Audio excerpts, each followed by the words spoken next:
तुलसीदास जी की कृपा है कि हम लोग ये चिंतन कर पा रहे हैं। जो उन्होंने पंक्तियां लिखी है वो उनके अनुभव की वाणी है, उन्होंने इसको जिया है, इसलिए जो लिखा है वो जीवन का सत्य है, केवल किताबी पुस्तकीय बातें नहीं। बालकांड पहले ही कह चुके हैं कि ये कविता की दृष्टि से रामचरितमानस लिखा नहीं गया है। बोले ये तो मेरी तोतली बात है, सुनई मुदित मन पितुअर माता, जो बालक कह तोतली बात। जैसे एक छोटा बच्चा तुतला कर बोलता है, वो भी माता पिता को बड़ा अच्छा लगता है। तो बोले ये सब मेरी ऐसी ही भाषा टूटी फूटी, लेकिन राम जी ये सुन के बड़े प्रसन्न होंगे। आगे भी उनकी ये तुतला की भाषा है तो श्रेष्ठ भाषा क्या होगी, इसी में ही खाता हूं। तुलसीदास बहुत दीन है, दीन भाव के पास मोह सम दीन दीन है। भले तो राम नाम इसमें बीच बीच में आ जाता, उस कारण ये रामायण इतनी श्रेष्ठता को प्राप्त काव्य की दृष्टि से नहीं, तो अपने अनुभव से उन्होंने सब लिखा। तो हमने देखा कि उन्होंने सगुण राम निर्गुण राम की व्याख्या की और दोनों से बड़ा राम को सिद्ध, नाम को सिद्ध। उसके पीछे देखे तो उन्होंने रा और म कितनी जोड़ियां वहां बताई कि रा और म क्या है, दो नेत्र की तरह है, भक्ति की भक्ति रूपी युवती के दो कर्ण फूल, कृष्ण और बलराम की तरह है। याद आ रहा है क्या? सुना है? नहीं समझ में तो सुना नहीं। इसका मतलब उस समय आप यहाँ नहीं सकते। तो दो दो की खूब जोड़ियां होती, रा और म, र अ म बोले ब्रह्मा विष्णु महेश है, ये आकार उकार मकार है, वेद के प्राण है ना। फिर र और म मुकुट और मणि की तरह है, सबके ऊपर बैठता है ये धर्म कर्म मर्म, और म मतलब अनुस्वार। तो ऐसा ही नाम, और फिर नाम रामायण ने ये सिद्ध किया कि भगवान ने लीलाएं की, अनेक असुरों को मारा, अनेक लोगों को खुशी दी, प्रसन्नता दी, लेकिन नाम ने तो कमाल ही कर दिया। इसलिए भगवान शंकर ने भी राम नाम ही रख लिया 100 करोड़ रामायण। हमने देखा है। अब यहाँ पे 25वें दोहे के बाद जब प्रातःकाल पढ़ा था इसको सारी चौपाइयां, अब इसमें बड़े बड़े लोगों के नाम लिए, सिद्ध संतों के, स्वयं भगवान शंकर का नाम लिया, फिर देवर्षि नारद जी का नाम लिया, और कहा कि आपको विश्वास नहीं हो रहा है कि नाम कितना महत्वपूर्ण है, नाम कितना आनंददायी है, नाम मुक्ति देने वाला है। तो इन लोगों से आप पूछिए। अगर बड़े व्यक्ति का नाम है तो एकदम हमारी बुद्धि जागृत हो जाती है। अच्छा उन्होंने नहीं लिया, अच्छा वो भी आ रहा है क्या, किसी कोई कार्यक्रम होता है, कोई बड़ा नाम, अच्छा वो भी आ रहा है, मतलब कार्यक्रम जरा ऊंचे लेवल का, ऊंचे लोग आ रहे हैं। किसी स्थान का भी महात्म क्यों बढ़ जाता है? बोले यहाँ पे स्वामी विवेकानंद जी है, यहाँ पे गुरुदेव आ रहे हैं। महाबलेश्वर के उस होटल में हम गए थे, वहाँ स्वामी विवेकानंद जी रुके थे, वो कुर्सी उन्होंने संभाल के रखी। गोवा में भी जानते हैं क्या, गोवा में उनके वहाँ पे गुरुदेव आए, नहीं, स्वामी विवेकानंद जी है, तो वो उन्होंने ऐसे सवाल करे। तो बड़े व्यक्ति के संपर्क से सामान्य चीज भी क्या हो जाती है, बड़ी हो जाती है। छोटी सी चीज जो एक कलम हो गई, गुरुदेव ने इससे साइन की, इसलिए हमने सवाल किया। तो जब बड़े लोग कुछ करते हैं, इसका मतलब वो छोटी मोटी चीज नहीं है। उपनिषदों में भी आता है सब्रह्म विद्या विश्वस्य कर्ता भुवनस्य भोक्ता। बोले इस विद्या को किसने प्राप्त किया, तो बड़े बड़े लोग के नाम है, ब्रह्मा जी है, अंगिरा ऋषि है, शौनक है। तो वहां पे गुरु शंकराचार्य लिखते हैं, बोले ये इनडायरेक्टली ब्रह्म विद्या की स्तुति है, क्योंकि बड़े लोग जब इस विद्या को प्राप्त कर रहे हैं, इसका मतलब वो हल्की फुल्की विद्या नहीं होगी। तो उपनिषद इनके नाम लेके किसकी स्तुति कर रही है, ब्रह्म विद्या की। ठीक इसी तरह यहाँ पर बड़े लोगों के नाम लेकर नाम की स्तुति हो रही है, इन लोगों ने नाम जपा है, मतलब सामान्य नहीं। क्या लिखते हैं, नाम प्रसाद शंभु अविनाशी। पहले दो पहले शंभु भगवान शंकर अविनाशी है जो, और अमंगल साधु, उनका साज कैसा है, वेश कैसा है, अमंगल है, लेकिन है कैसे, वो मंगल राशि। अमंगल वेश लेकिन है मंगल। शिव का अर्थ ही होता है मंगल और शुभ कल्याण। आप उनके वेश के ऊपर बन जाइए, उनके स्वभाव को देखिए, उनके गुणों को देखिए। जब पार्वती तपस्या कर रही थी तब सप्त ऋषि वहां पर आए, परीक्षा लेने के लिए आए ना, और वो कहने लगे तुम किसके लिए तपस्या कर रही हो, बोले शिव जी को वर के रूप में प्राप्त। सप्तऋषि मुस्कुरा दिए, अरे तुम इतनी सुंदर हो, और वो शिव जी, उससे बेटर ऑप्शन आपको दूसरा विकल्प है, अभी विवाह हुआ नहीं, विष्णु की है, विष्णु वहां पे। बोले क्यों, क्या प्रॉब्लम, बोले शिव जी का तो वेश आप देखिए कैसे भी रहते हैं, क्या चिता वस्त्र लगा देते हैं, और रहने का स्थान भी स्मशान वगैरह, और क्या वो मुंड बाल है, बाल भी क्या है, जटा है, बिखरे, हेयर स्टाइल कुछ ठीक है। अब अंग्रेजी में शब्द सोचते ड्रेस सेंस, तो सप्त ऋषि ने कहा कि इससे बेहतर है देखिए पीताम्बरधारी कितने बढ़िया है, और इनके बाद तो आभूषण भी कुछ नहीं है, क्या माला, वो सर्व की माला नहीं, तो आप देखिए विष्णु की एकदम पूरा नख से शिख तक गोल्ड गोल्ड गोल्ड तिरुपति हो जाएगी। अच्छा भाई, शादी आपकी हो जाएगी, उसके बाद रहने के लिए घर वगैरह चाहिए, हम लोग शादी करने के लिए फ्लैट वेट का इंतजाम कर लेते हैं शादी के,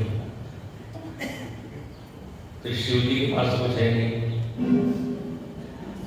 वट वृक्ष के नीचे रहना पड़ेगा, और वो भी कैलाश में, चारों तरफ बर्फ और ठंड में।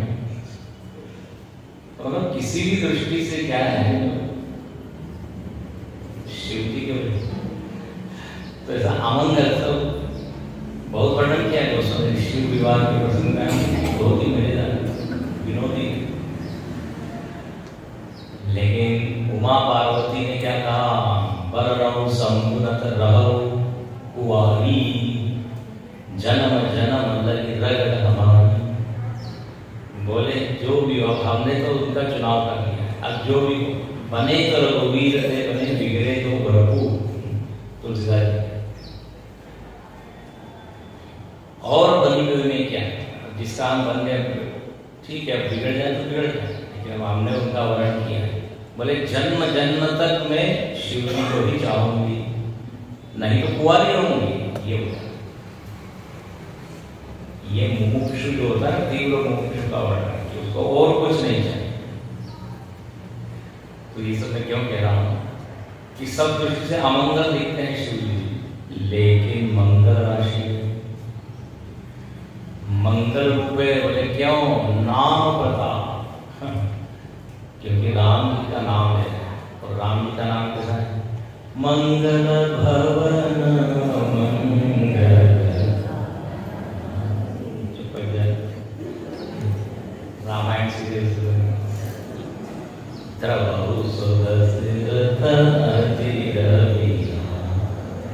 तो मंगल भवन, जिनके इष्ट मंगल है तो फिर वो भी मंगल। अच्छा, कई लोग कहते हैं शिव जी राम जी को क्यों जपते हैं? अच्छा, दोनों का इनका बड़ा अच्छा आपस में, राम जी शिव जी के भगत है, शिव जी राम जी। अच्छा, शिव जी साफ कह देते हैं कि जो राम जी से द्वेष करता है वो मेरा भगत है, बोले मैं उसको पसंद नहीं करता। और राम जी भी यही कहते हैं, जो मेरे को चाहता है लेकिन शिव जी को नहीं मानता, वो मेरा भगत। इसका देखिए आध्यात्मिक अर्थ पकड़ी जाए। शिव जी किसके प्रतीक? शिव जी के बिना, मतलब शिव जी राम जी की भक्ति करते हैं तो वहां पर राम हो गए ब्रह्म, राम कौन हो गए? ब्रह्म। शिव जी कौन हो गए? उपासक। एक साधक उपासक की भूमिका में जो शिव जी है तो राम जी हो गए ब्रह्म। अब एक उपासक को कैसा होना चाहिए? तो शिव जी की तरफ विरक्त होना चाहिए, हाँ, साधु भाव उसमें होना चाहिए, भोला होना चाहिए, पर कुटिलता नहीं होनी चाहिए। जब हम इस तरह से बनेंगे तो हमको परब्रह्म की प्राप्ति होगी। अच्छा, और शिव जी जो है ना गुरु रूपी, शिव जी का एक चरित्र कैसा है? गुरु रूपी। तो गुरु ही हमको किससे मिलाता है? ब्रह्म से, परमात्मा से। तो जब शिव जी की भक्ति करेंगे तो ब्रह्म मिलेगा। मतलब क्या? गुरु की भक्ति करोगे तो ब्रह्म मिलेगा। गुरु का एक लक्षण बताया है कि उसको पक्षपात रहित रहना चाहिए, और शिव जी पक्षपात रहित है। उनका दरबार सबके लिए खुला है, इसलिए दानव मानव देवता सब उनके पास, भूत प्रेत भी। जिसको समाज रिजेक्ट कर देता है उसको भी ग्रहण करने वाले कौन है? शिव जी। आप शिव विवाह का प्रसंग पढ़िए, शिव जी का विवाह है। देखिए मजेदार बात ये, शिव जी का विवाह है। ये देवताओं की इच्छा थी ना कि शिव जी विवाह करें। क्यों? बोले शिव जी विवाह करेंगे तो फिर पुत्र होगा, कौन? कार्तिकेय, और फिर वो तारकासुर को मारेंगे। ये तारकासुर ने बड़ा भड़कम मचाया हुआ था, तो शिव जी समाधि लेके उनकी समाधि तोड़ी गई, भेजा। शिव जी जब समाधि से बाहर निकले तो बोले, लोगों ने, देवताओं ने कहा आपको क्या करना है? विवाह। वो विवाह जो है राम प्रेरित था, काम प्रेरित नहीं था। सामान्य व्यक्ति का विवाह काम प्रेरित था, राम। शिव जी ने कहा हमारे स्वामी की ही क्या है इच्छा है तो हम विवाह करें। सब देवता बड़े खुश हो गए, और सारे देवता लोग जो है ना एकदम उन्होंने नए सूट वूट सब सिला दिए। और शिव जी अकेले बैठे, उनकी कोई श्रृंगार ही नहीं करता है, मतलब ये दूल्हा है। आप कथा तो फिर उनके गणों ने देखा, भूत प्रेत इत्यादि, हमारे स्वामी को जो मुख्य व्यक्ति है विवाह, कोई बात नहीं, हम भी तो काम कर, हम भी इनका श्रृंगार कर सकते हैं। जो जिसको मिला वो लगा दिया। पहले तो पाउडर लगानी चाहिए, तो पूरा चिता भस्म करना, गले में कुछ होना चाहिए, माला। तो अलग अलग साइज सांप है शिवजी के बोर्ड रूम में, क्या मतलब वार्ड।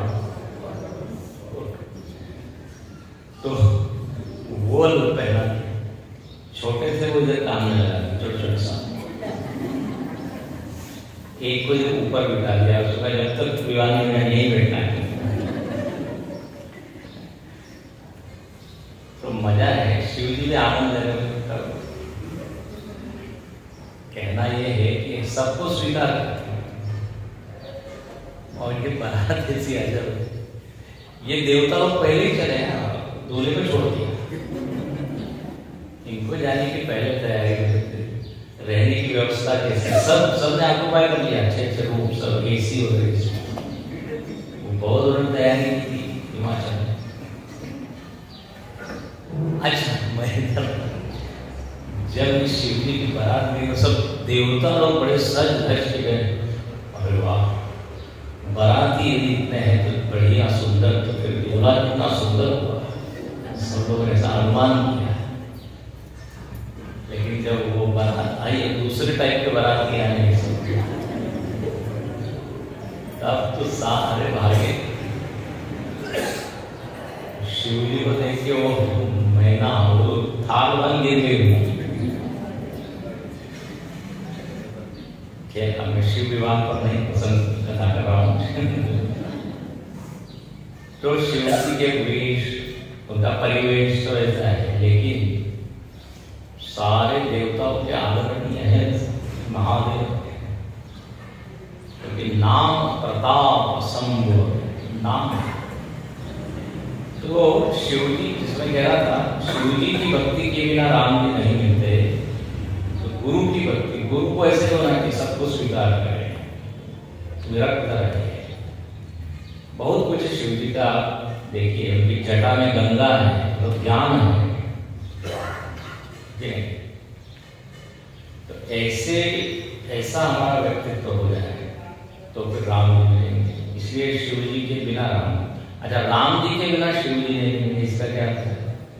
तो अब वहां पर राम जी उपासक की भूमिका में, राम जी सेवक की भूमिका में। रामेश्वर में आप देखिए किसने शिवलिंग स्थापित किया? राम जी स्वयं, वो शैव राम, और राम जी धर्म का प्रतीक है। रामो विग्रहवान धर्म।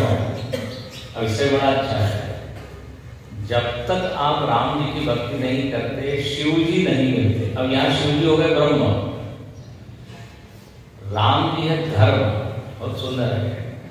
जब तक आप राम जी की तरह धार्मिक नहीं बनोगे तब तक परब्रह्म की प्राप्ति नहीं होगी।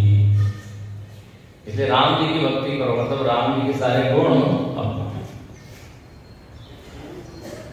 इस तरह धर्म के बिना ब्रह्म नहीं, और इधर गुरु के बिना ब्रह्म नहीं। इसलिए दोनों की भक्ति करनी चाहिए। तुलसीदास जी बार बार ये हरि और हर का समन्वय करते हैं। उत्तरकांड में आते हैं जो रामेश्वर की स्थापना में, तभी वो सारी पंक्तियां जो मैं बोल रहा हूँ, जो एक ही निंदा करता है दूसरे की पूजा करता है वो मान्य नहीं है। अच्छा समाज में क्या हो गया, ये शैव और वैष्णव को लेकर अभी तो कम है, पहले जरा ज्यादा ही वाद विवाद। हम तो शिव जी थे, हम तो गुरुदेव कहानी सुनाते थे कि एक ही मंदिर में दोनों को स्थापित किया, इधर शिव जी और इधर विष्णु जी।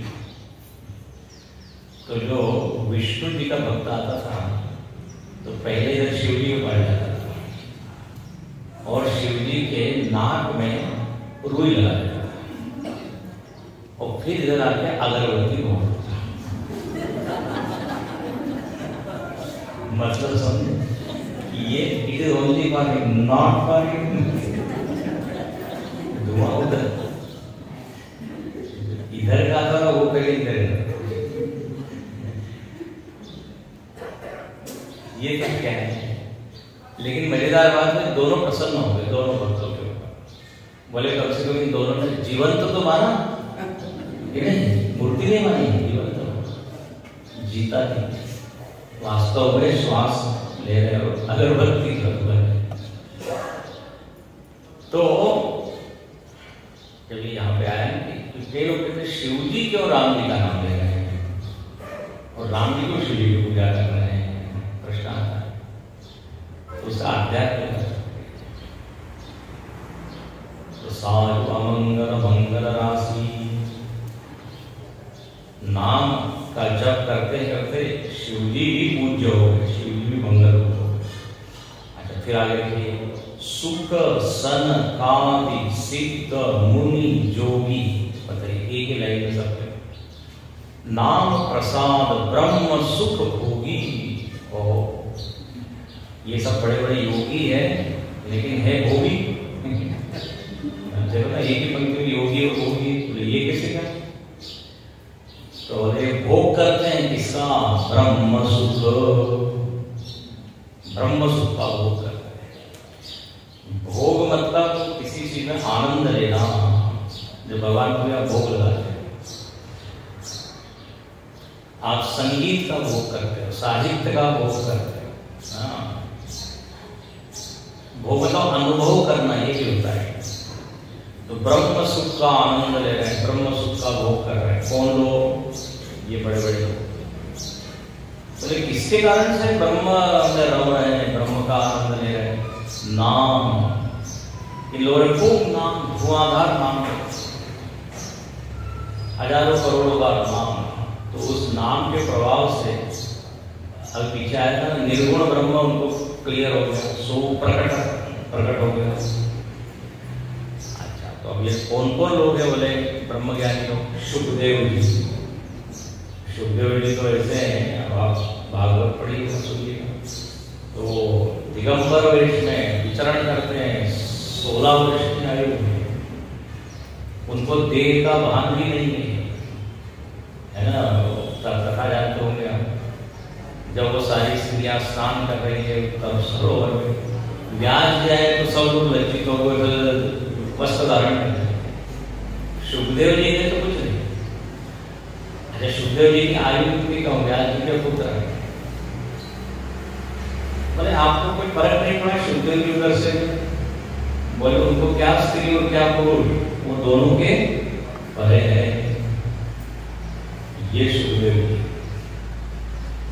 7 दिन कथा सुनाते हैं, कहीं से विचरण करते हुए आए, सुना दी कथा, उठ के चले भागवत में निष्प्रभ।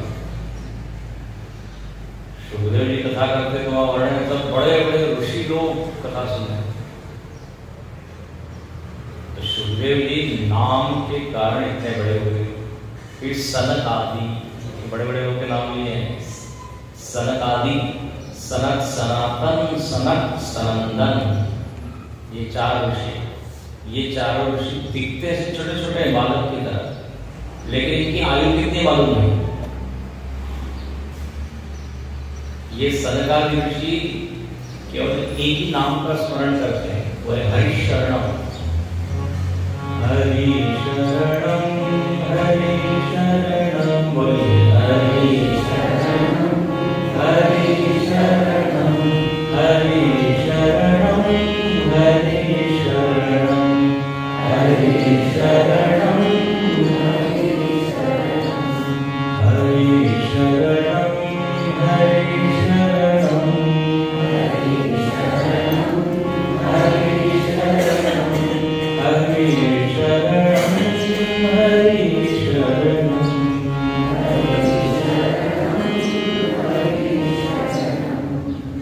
हरि हरि हरि हरि शरणम। सनकादि ऋषि चले गए कहाँ? वैकुंठ में कथा जानते हैं, हरि का दर्शन करने। लेकिन ये हरि के जो वॉचमैन क्या पहले द्वारपाल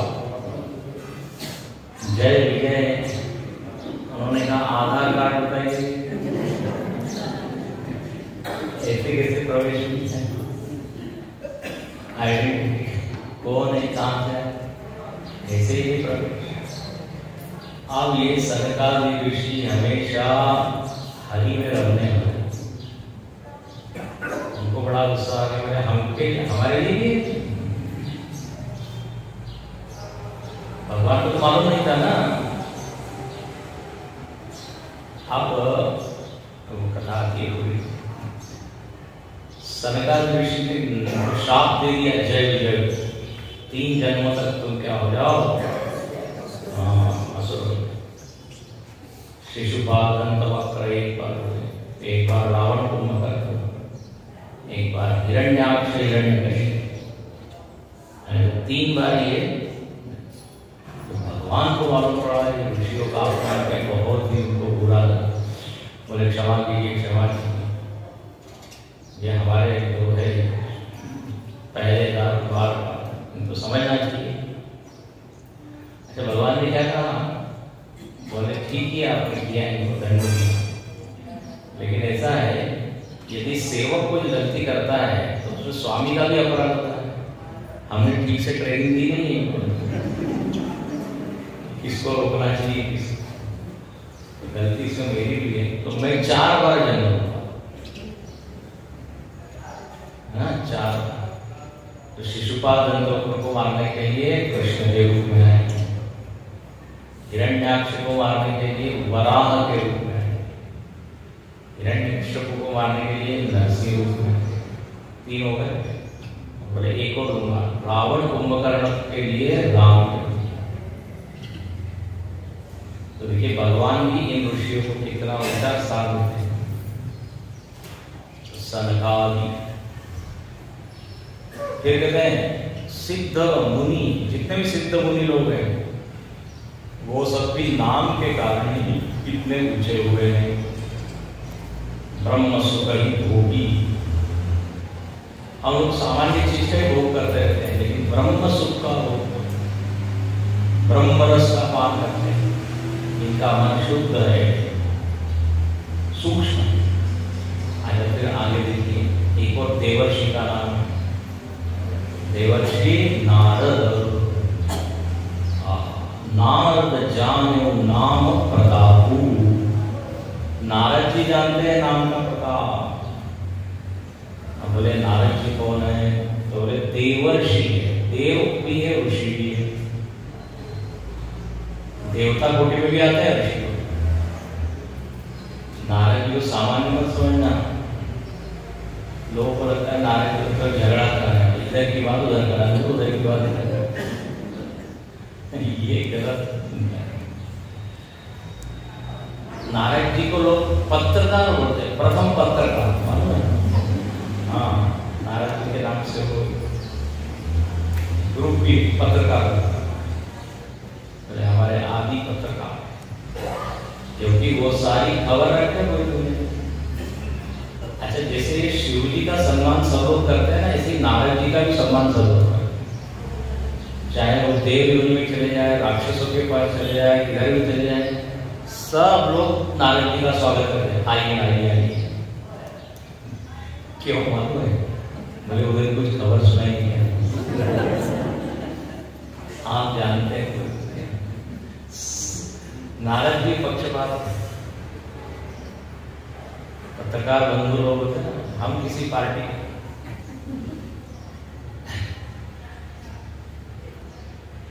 अभी जो है पत्रकार लोग कुछ भी कोई नहीं बोल सकता, स्वतंत्र है, चाहे जो है। तो यहाँ पे कहा नारद जी सब कुछ को जानते हैं। जो भी आप पुराणों की घटनाएं देखिए, सब में नारद जी वेरी एक्टिव, इधर जा रहे हैं उधर जा रहे हैं। जब कृष्ण भगवान का अवतार हुआ तब भी कंस क्या जा रहे हैं, अरे तुमको मालूम नहीं क्या हुआ?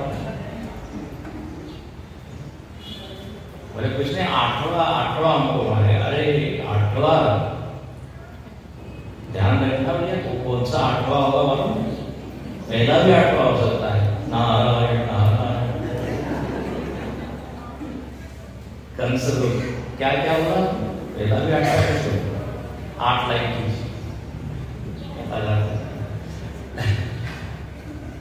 8वां, तो इसके ऊपर ही आप कहां से स्टार्ट कर रहे हो ना, वहां से। तो नारद जी सब दूर बहुत सक्रिय है। जब सती जी का क्या योगाग्नि में जो भस्म किया, शिव जी बैठे हैं इधर, तो शिव जी को खबर मिली कि सती, तो किसने खबर दी? नारद जी। तो ऐसे नारद जी सबको जानते हैं, लेकिन आप ध्यान से सुनना, नारद जी बहुत बड़े भक्त है। उन्होंने सब लोगों को भक्त बनाया, नाम दीक्षा दी नारद जी। ध्रुव को, प्रहलाद को, पार्वती जी को नारद जी उनको गाइड करते हैं कि आप ये नाम। इसलिए नारद जी ने तो संकल्प किया हुआ है कि हम सबको भगत बनाएंगे। भक्ति त्वां स्थापयिष्यामि गेहे गेहे जने जने। ब्रह्मा जी को उन्होंने वचन दिया। नारद जी ब्रह्मा जी के मानस पुत्र, तो बोले मेरा एक मिशन है। गुरुदेव कहा करते थे, is the first missionary. Missionary मतलब क्या है भाई? अध्यात्म का ज्ञान सबको करें। प्रहलाद जी जब गर्भ में थे तभी नारायण जी ने सुना दिया उनकी माता जी, जानते हैं कथा। इसलिए गर्भ में जब आता है बालक तो तभी से सीखना शुरू कर देता है। उदाहरण है क्या? प्रहलाद जी। किसने सिखाया? नारायण जी ने। दक्ष प्रजापति के कितने हजारों पुत्र थे, उनको भी दीक्षा किसने दी? ऐसा उपदेश किया नारद जी ने दक्ष के लड़कों कि वो जो छोड़ के चले गए आई नहीं वापस। सब लोगों ने वेदांत कोर्स ज्वाइन कर लिया मिशन की भाषा में। तो दक्ष को बहुत गुस्सा आया और नारद जी को शाप दिया। बोले आपने उपदेश दिया एक स्थान पे रह के, अब मैं तुमको शाप देता हूं कि ज्यादा 2 क्षण से ज्यादा तुम रुक नहीं सकते। नारद जी ने कहा धन्यवाद, बहुत ही बढ़िया, अब मैं कम समय में ज्यादा देर जा सकता हूँ। 2 क्षण में ज्यादा लोग से पढ़ने कर सकते। नारद जी स्वयं नारायण नारायण, जिनके मुख पे क्या है? नारायण है। तो नारद जान नाम पता और जग प्रिय हरि हरि हर प्रिय आकू। हरि जो है सारे संसार को प्रिय है, और हरि को हर प्रिय है, हर को हरि प्रिय है, और हरि हर दोनों को नारद प्रिय है। ऐसा क्यों है? क्योंकि इनके पास नाम। फिर आगे देखिए, नाम जपत प्रभु कीन प्रसादु, भगत शिरोमणि भे प्रहलादु। अब बचपन में देखिए सब कथाएं आपने पढ़ी। अब आजकल के बच्चों को तो सुनने को मिलता है कि नहीं मालूम। प्रहलाद की, ध्रुव की, नारायण की, दूसरा ही दुनिया दूसरी तरफ चल पड़ी। लेकिन इतनी बढ़िया ये सब कथाएं हैं। प्रहलाद जी का कथा तो बहुत विस्तार से सप्तम स्कंद में आप देखिए। प्रहलाद जी गर्भ में रहते हुए ही भगत बन गए। जब उनको हिरण्यकश्यप ने गुरुकुल में भेजा, गुरुकुल में उसमें शंडामर्क नाम के 2 शिक्षक है, उनका अपॉइंटमेंट, और कहा है कि इनको आप क्या सिखाइए, अर्थ कैसे कमाना, दुनिया की बात, इनको भगवान की बात बिल्कुल नहीं बताना। आजकल भी बात अनेक माता पिता ज्यादा भगवान की बात नहीं, बाल विहार क्लास में नहीं मिलेगी, दूसरी क्लास में सब मिलेगी। Drawing class, judo karate class, dance class. बोले नहीं ये धर्म वगैरह, बोले ये उसकी चॉइस है, देखेंगे उसको, वहां पे फोर्स नहीं करते।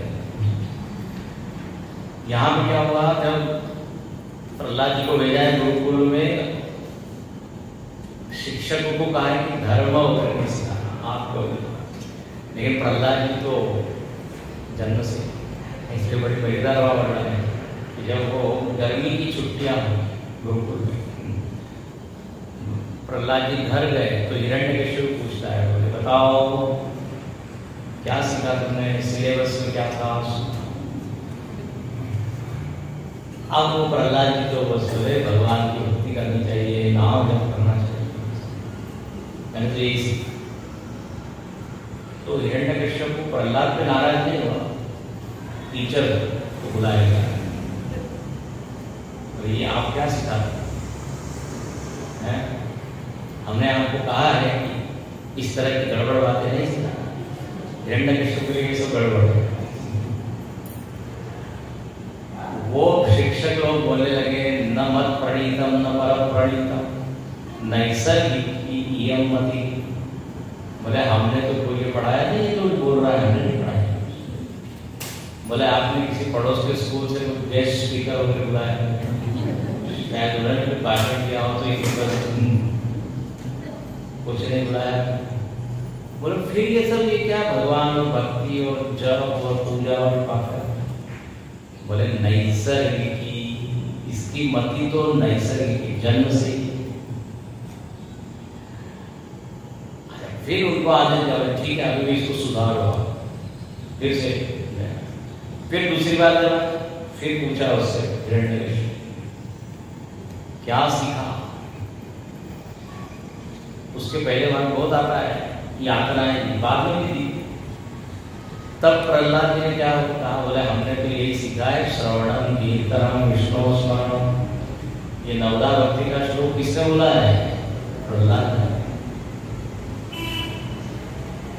प्रहलाद जी बोले 9 प्रकार की भक्ति करनी चाहिए। तब तो हिरण्यकशिपु बहुत ही गुस्सा हुआ है, मारने के लिए क्या। लेकिन प्रहलाद जी का एक ही नाम का स्मरण कर रहे हैं, ओम नमो भगवते वासुदेवाय, ओम नमो भगवते वासुदेवाय, ओम नमो भगवते वासुदेवाय, ओम नमो भगवते वासुदेवाय, ओम नमो भगवते वासुदेवाय।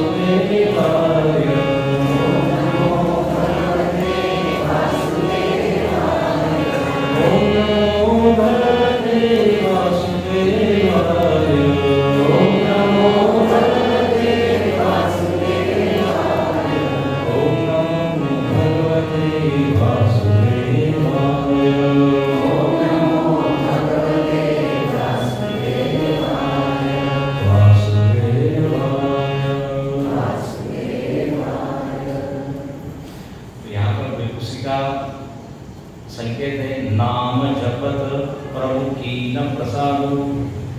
जब इस तरह खूब उसने नाम स्मरण किया तो भगवान ने कृपा की और उस खम्भ में से प्रकट होकर हिरण्यकशिपु को मार दिया। और भगत शिरोमणि वे प्रहलाद, प्रहलाद जी भक्त शिरोमणि हुए। नारद जी को भी क्रॉस कर गए थे। प्रहलाद नारद उन्नरी भक्त की क्वेश्चन है क्या थी, उसका पहला नाम किसका है, प्रहलाद। और प्रहलाद शब्द का अर्थ होता है प्रकृष्ट लाभ यस्य, जिससे को आनंद है, आह्लाद होते आह्लाद।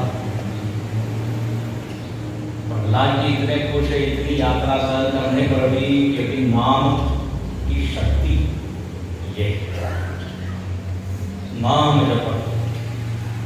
फिर कहते हैं ध्रुव सगरामी जप्यो हरि नाम। पुराण में उदाहरण है, ध्रुव ने भी नाम का ही स्मरण किया और 6 महीने में भगवान को प्रसन्न किया। ध्रुव ने मालूम है, छोटा सा बच्चा है, गुस्सा आ गया, उनको करें। एक राजा था, उसका नाम था उत्तानपाद, उसकी 2 रानियां थी। एक का नाम था सुनीति, दूसरी का सुरुचि। सुरुचि का लड़का था उत्तम, सुनीति का था ध्रुव। उत्तानपाद राजा सुरुचि से प्रेम करता था, सुनीति। एक दिन जब वो उत्तम उनके गोद में खेल रहा था तो ध्रुव ने कहा हम भी चढ़ेंगे, लेकिन उतने में वो सुरुचि आई और उसने हटा दिया। मेरा नहीं बेटा रो। तब ध्रुव को बहुत रोना है। माता के पास गया रोते रोते। अच्छा, सूरज जी ने बहुत गड़बड़ बात बोल दी। क्या बोली? बोले तुमको यदि बैठना है तो भगवान की क्या आराधना करो और ये वर मांगो कि अगले जन्म में सूरज जी का पुत्र बनूंगा। जब तक सूरज जी के गर्भ से जन्म नहीं हुआ तब तक तुमको अधिकार। तो सुनीति को ये बताया उसने कि ऐसा ऐसा काम। तो सुनीति बहुत अच्छी थी, उसने आधा वाक्य उसका ले लिया। उसने क्या कहा? भगवान की आराधना करो और जन्म मांगो। आराधना करो बस, तो भगवान प्रसन्न होंगे तो कृपा होगी। तो सुनीति ने रोका नहीं। जब ध्रुव जब चले, छोटा सा बालक है ध्रुव, जंगल में पता नहीं कहाँ जा रहा है, चला गया। तब नारद जी ही आके ध्रुव जी को बताते हैं, बेटा कहाँ जा रहे हो? परीक्षा लेते हैं। वो ध्रुव कहता है मैं तप करने जा रहा हूँ। तो नारद तप की परिभाषा भी मालूम है तुमको? तप मतलब क्या होता है? अभी तुम्हारे खेलने खाने के लिए वीडियो गेम करो, ये अभी के बच्चे की बात है। वीडियो तो अभी तो तुमको तो होश आवाज से नहीं संभाला है। कुछ नहीं, हम भगवान का स्मरण करेंगे, प्रसन्न करेंगे, ऐसा धाम मांगेंगे, ऐसा स्थान कोई भी हमको गिराना। नारद जी ने देखा विश्वास निष्ठा, तो नारद जी ने भागवत में वर्णन है, ध्रुव को मार्गदर्शन किया। बोले तुम रोज सुबह स्नान करो, इस नदी के किनारे जाओ, फूल जो है वो उसका चुनाव करो, ऐसी पूजा करो, फिर इसी मंत्र का जाप करो, ओम नमो भगवते वासुदेवाय, सब वर्णन किया। तो यहाँ पर कहते हैं ध्रुव सदनामी, ध्रुव ने भले थोड़ी ग्लानि, तो गुस्से में आके भगवान का नाम लिया था, लेकिन नाम तो लिया था ना, तो नाम का तो प्रभाव होगा ही। ऐसा आगे आता है चौपाई, भाय उभाव अनक आलस हो, नाम जपत मंगल विशेष। बोले आप भाव से लीजिए नाम, उभाव से लीजिए, गुस्से से लीजिए, प्रेम से लीजिए, ऐसे सोते सोते लीजिए, उबासी लेते हुए लीजिए, किसी भी स्थिति में लीजिए, नाम का काम तो करेगा। ये ऐसे ही जैसे एक दवाई आप मन नहीं हो फिर भी आप लेना पड़ेगा, ले जाए गुस्से में चीज काम तो करेगी ना दवाई। ऐसा थोड़ी कि जब बहुत प्रेम से लेंगे तभी वो टेबलेट काम करेगा। शरीर में गई नहीं, प्रभाव शुरू। ऐसे ही नाम है, भाय उभाव अनक आलस मंगल, तो यह सगलानी, बड़ी ग्लानि से उसने प्रयोग किया था, लेकिन हो गया क्या, उसको अक्षर धाम मिल गया। कल हमने वो भजन गाया था ना, जो नाम का प्रताप है, ध्रुव को पिता ने निकाल लिया जब हरि नाम मन में ला दिया, उसे अचल धाम दिला दिया। तुम्हें याद हो कि ना याद हो, तो ये ध्रुव भी पायो अचल अनुभव। अगली चौपाई देखिए, सुमिरी पवन सुत पावन नामु। अब एक और, कितने हो गए उसका उदाहरण, शिव जी, सुखदेव जी, नारद, प्रहलाद, ध्रुव, सनकादि, हवाई हमारे हनुमान। ये कैसे अपने बस करी राखे राम, इसकी बड़ी अच्छी कहानी है। हनुमान जी ने राम जी को अपने वश में कर लिया, अपने हृदय में पकड़ लिया। किसके कारण? क्योंकि हनुमान जी के मुख में सतत नाम है। हनुमान जी के अधीन कौन है? राम। हनुमान जी ने कैद कर लिया राम जी को। उस दिन कह रहा था ना मैं कि राम जी का जो क्या मंदिर होता है, तो उसमें हनुमान जी को होते हैं, लेकिन हनुमान जी के मंदिर में जरूरी नहीं राम जी बोले, क्यों बोले, इन्होंने कह दिया और हृदय हनुमान जी की पूजा करके राम जी की भी हो जाती है, क्योंकि जहाँ सुहृदय आवा बस राम सरचा, इसके हृदय में राम जी बैठे। बोले राम जी के हृदय में क्यों बैठे हैं? क्योंकि खूब नाम लेते हैं। आप पूरा सुंदरकांड पढ़ लीजिए, हर कदम पे हनुमान जी बार बार रघुवीर समारी तरके उपवन तनय बलवारी। बार बार हनुमान जी किसको समझते हैं? राम राम, बल्कि नाम में भूल नहीं हम, स्मरण को समझते हैं। हम लोग किसको समझते हैं? बार बार मोबाइल समारी, पर्स समारी,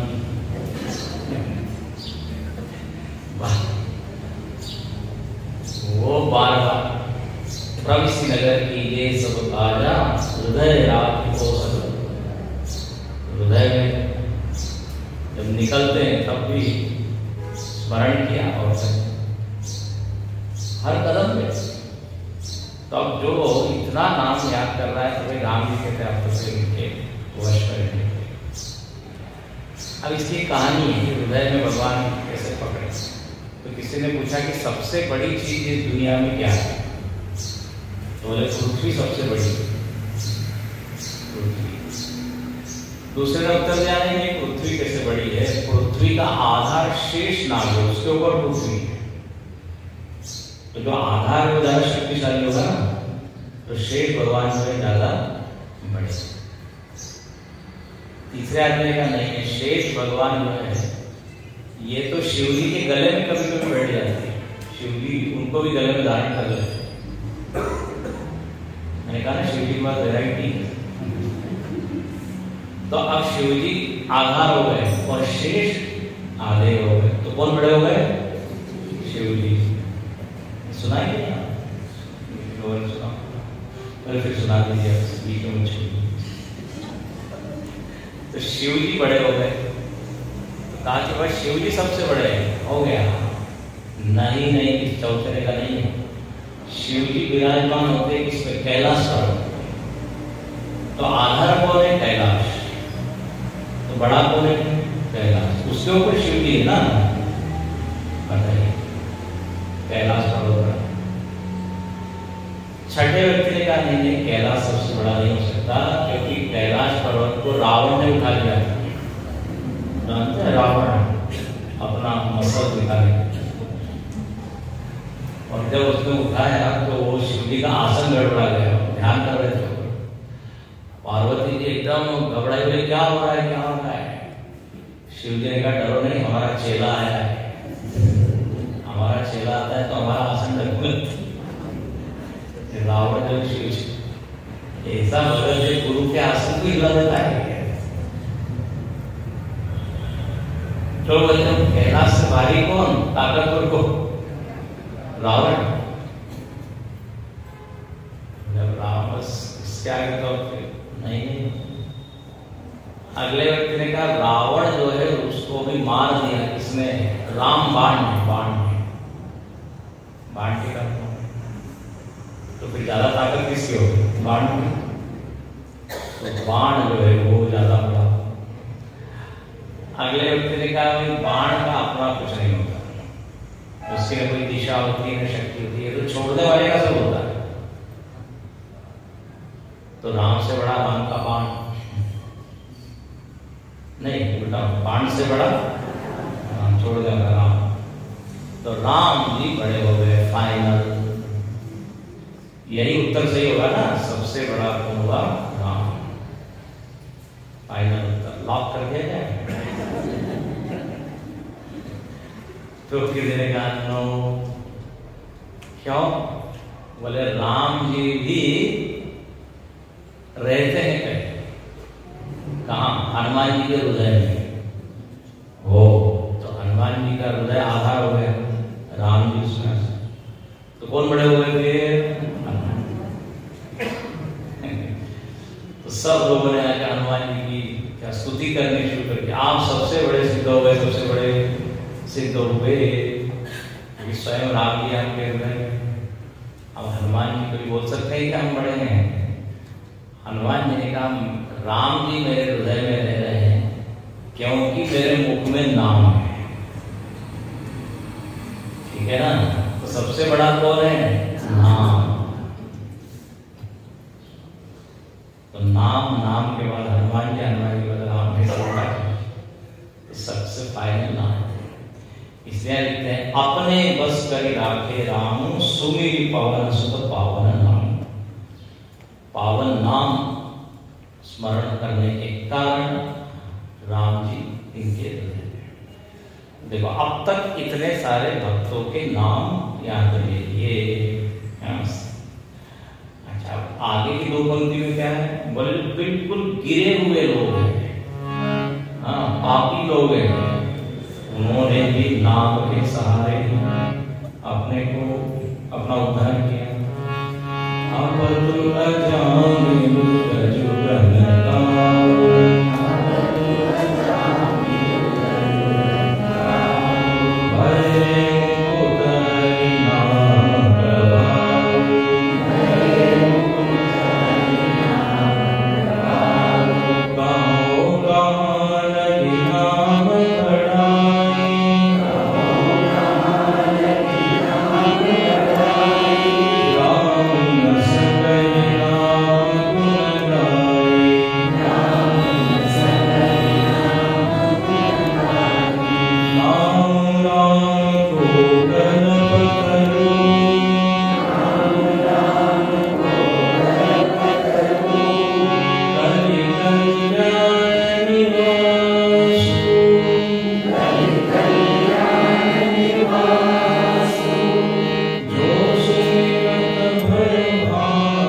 मुक्त हो गए हरि नाम प्रभाव। हरि नाम के प्रभाव से बोले भाई कौन कौन है ये? तो तीन के नाम लिए हैं, अजामिल, गज, गज तो फिर पति थी, अजामिल और गणिका। अजामिल की कहानी आप सब जानते हैं ना? अजामिल नहीं जानते तो फिर आइए आपको भागवत सुनिए। अजामिल की कथा है भागवत में। एक स्कंद है, उसका नाम है पोषण। एक स्कंद का नाम है अत्र सर्वो विसर्गश्च स्थानं पोषणमुपैव मन्वंतर ईशान कथा निरोधो मुक्तिराश्रयः। तो एक पोषण नाम का स्कंद है। पोषण का अर्थ होता है भगवान भक्तों का किस तरह से रक्षण पोषण करते हैं। तो उसमें अजामिल की कथा आती है। अजामिल महापापी, लेकिन उसने अंत में नारायण नारायण, जब वो बीमार पड़ा है तो नारायण नारायण उसने कहा। और वो नारायण वास्तव में अपने लड़के को आवाज दे रहा था, नारायण नारायण। तबीयत खराब है, जल्दी आओ। हुआ क्या, वहां पे विष्णु दूत पहुंचे। वहां पूरा विस्तार से आपको बताएंगे। यमदूत भी आए हैं, विष्णु दूत भी आए हैं, यमराज के और विष्णु, और दोनों आपस में इनके ऊपर अधिकार मेरा है, हम ले जाएंगे। विष्णु दूत कह रहे हैं हम ले जाएंगे, यमदूत कह रहे हैं तुम लोग कौन हो, विष्णु दूत कह रहे हैं तुम लोग कौन, तुम्हारा बॉस कौन है, तुम्हारा बॉस। यमदूतों ने कहा कि अभी तक हमने इतने जीवों को लाया है, आप लोग का कोई दर्शन हुआ नहीं, आप कहां से आए? बोले आप जानते नहीं, विष्णु जी ने। क्यों? बोले इसने नारायण नारायण नाम दिया है, आपको कानून मालूम नहीं। जो भगवान का नाम लेता है फिर उस पर हमारा अधिकार होता है, तुम्हारा नहीं। बोले विष्णु जी वगैरह बोले हमने तो सुना नहीं। तो विष्णुदूत कहने लगे हम तो अपने बॉस के पास जाएंगे, यमराज पूछिए उससे, वो आपको कहेंगे। यमदूत गए यमराज के पास, जब सारा बताया तो यमराज ने कहा बिल्कुल सही बात है, तुम लोगों को मालूम नहीं कि हमारे भी ऊपर एक बॉस है और नियम ये है कि यदि भगवान का नाम कोई ले रहा है तो फिर मेरा उस पर अधिकार नहीं। ओ बोले तो कथा है कोई तो नारायण नारायण, लेकिन मजेदार बात यह है कि उस अजामिल ने तो अपने लड़के का नाम लिया था। लेकिन देखिए भगवान कितने कृपालु है, भगवान ने मेरे को पुकारता है, मैं तो यही मानता हूँ। किसी ने कहा कि भगवान वो अजामिल तो इतना पापी, उसको मालूम ही नहीं कि आपका नाम नारायण है। भगवान ने कहा कि मुझको मालूम है मेरा नाम नारायण है। ये निमित्त भगवान थोड़ा सा बहाना चाहते हैं उद्धार करने के, उसी को लिखते हैं गोस्वामी जी, जानी नाम अजानी लीने नरक सुरपुर बने। एक भजन है, मैं हरिपति तो पावन सुने, उसमें लिखते हैं जानी नाम अजानी लीने, जान के आपको अनजान है। जैसे अभी मैंने दवाई का आपको उदाहरण दिया, आप दवाई का नाम जानो या न जानो, दवाई तो काम करेगी। तो बोले ऐसा ये अजामिल मुक्त हुआ।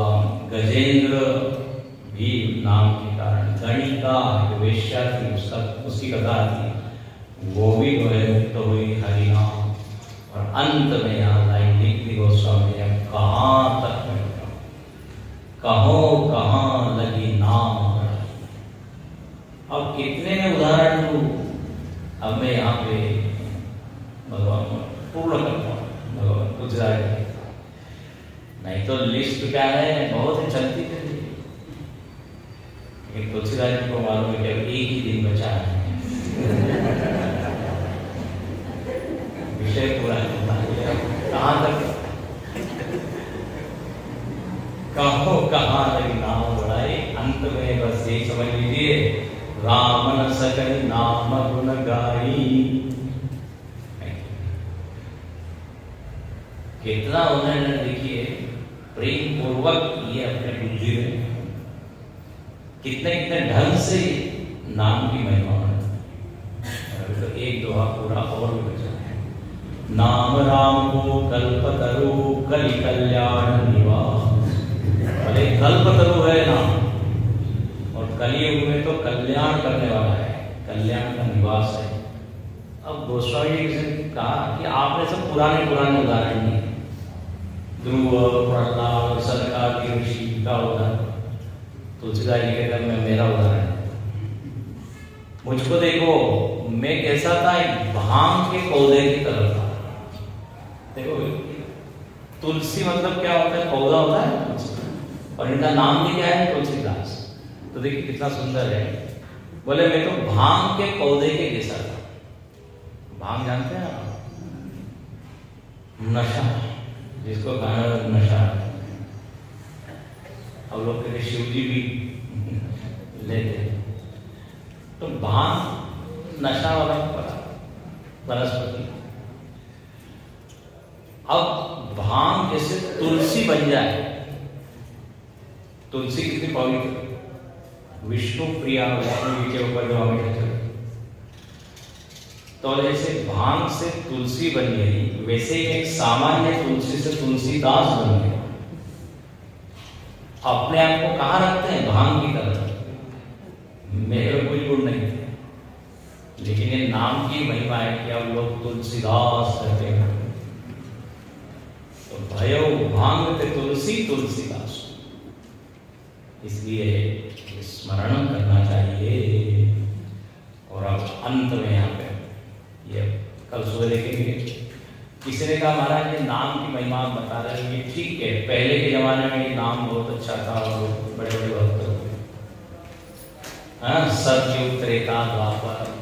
अरे बोले कलयुग में भी इसका प्रभाव है चहु जुग आगे नाम चारों युग में काम करता है। अब वो हम देखेंगे कल की। ओम पूर्णमद